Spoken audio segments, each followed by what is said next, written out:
তাহলে একজন পুলিশ হয়েও সে ডাক্তারের চেয়ে বড় ডাক্তার, মানে সে যে পরামর্শটা দিল আমাদেরকে, এটা যদি কেউ মানে সে রুগীই হবে না।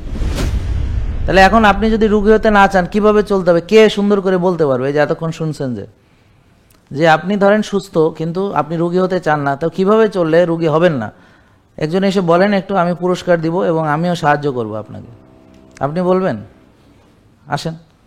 হ্যাঁ, যাক, পাইছি একজন সাহসী ছেলে, মাশাআল্লাহ। বলেন কিভাবে চললে রুগী হব না, বলেন। আসসালামু আলাইকুম। ওয়ালাইকুম আসসালাম। আমি একজন পুলিশ সদস্য। আমি স্যারের এই নিয়ম কারণ 21 সাল থেকে মানতেছি, চেষ্টা করি মানার জন্য, তবুও স্যারের যে নিয়ম আমি মানতে পারি না। তো আমাদের প্রথম খাবার স্যারের যে নিয়মে বলে খাবারগুলো খেতে হবে সঠিকভাবে। ফরমালিন জাতীয় খাবার খাওয়া যাবে না, অর্গানিক খাবার খেতে হবে। যাক, আমরা খাবার বুঝে ফেলেছি, সংক্ষেপে যাও। তারপর আমরা সুস্থ খাবো। দ্বিতীয়ত হচ্ছে সঠিকভাবে ঘুমাতে হবে।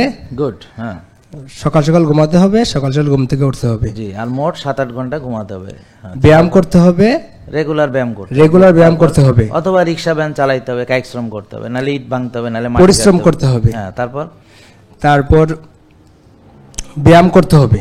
হ্যাঁ, ওটা বলছো। তারপর ব্যায়াম করতে হবে, রোজা থাকতে হবে, রোজা থাকতে হবে, ঘাসে হাঁটতে হবে, রোদে যেতে হবে, গায়ে রৌদ্র লাগাতে হবে। তারপর মানসিক প্রশান্তির জন্য এইভাবে যদি একটা লোক চলে, আপনারাই বলেন তো কি রুগী হবে কিনা? তো তাহলে শুধু শুধু আপনারা কেন রুগী হচ্ছেন? শিখে তো ফেলছেনই, এখন এভাবে চলেন। এভাবে চলতে তো ডাক্তার লাগে না ভাই। আপনি রোদে যাবেন, ডাক্তার সাথে নিয়ে যাইতে হবে? জাহাঙ্গীর কবির সাথে লাগবে? তা আপনি একটু ব্যায়াম করবেন, আমার সাথে নেওয়া লাগবে? আপনি আর্লি ঘুমাবেন, আপনার বিছানায় আমি কেন যাব? আপনি একা একাই ঘুমাইতে পারেন, বা আপনার তো বউ বাচ্চা আছে, বুঝেন নাই কথা, তাদের নিয়ে ঘুমাবেন। তা এখন কোন পরামর্শ দেওয়ার জন্য আমারে লাগবে আপনার? আমার সাথে 2 মিনিট যে আপনি কথা বলবেন, কি বিষয়ে বলবেন বলেন তো একটু শুনি। আমি তো বলবো যে আপনি এই নিয়মগুলো মানেন, দেখেন আপনার রোগ থাকে কিনা। তা আমার সাথে যে কথা বলবেন 2 মিনিট, কি বিষয়ে আমাকে একটু বলে বুঝায় বলেন, কি বিষয়ে কথা বলবেন? জীবন? ও আচ্ছা, তোমাকে আসতেছি, তুমি বলবো তোমাকে। তাহলে ওর কথা বুঝলেন? তাহলে একজন পুলিশ হয়েও সে ডাক্তারের চেয়ে বড় ডাক্তার, মানে সে যে পরামর্শটা দিল আমাদেরকে, এটা যদি কেউ মানে সে রুগীই হবে না।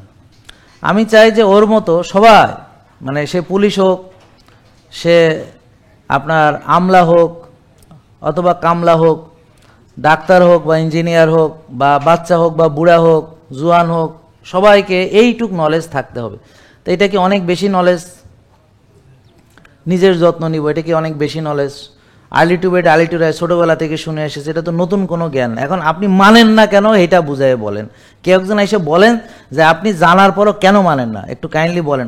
ও তো পুরস্কার পাবে না সে তো? জোরে আমরা সবাই মিলে ওর জন্য। হ্যাঁ, থ্যাংক ইউ। আর তোমার জন্য পরামর্শ হলো, দেখো তুমি যতটুকু পারো মানো, অনেক ভালো থাকবে। আর যেটা পারো না সেটা ভবিষ্যতে পারবে ইনশাল্লাহ। ঠিক আছে?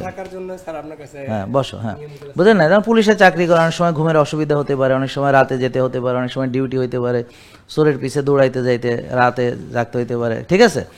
নানান সমস্যা। কিন্তু সে এখন বয়স কম, সে যতটুকু পারে সেটা যদি মানে, আস্তে আস্তে সে একটা ভালো পজিশনে আসবে। তখন আর মানুষের দৌড় করাবে, নিজে আর দৌড়াইতে হবে না। কি বুঝলেন নাই কথা?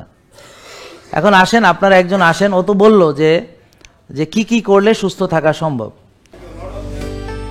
জেকে লাইফস্টাইল, ওষুধ মুক্ত সুস্থ জীবন।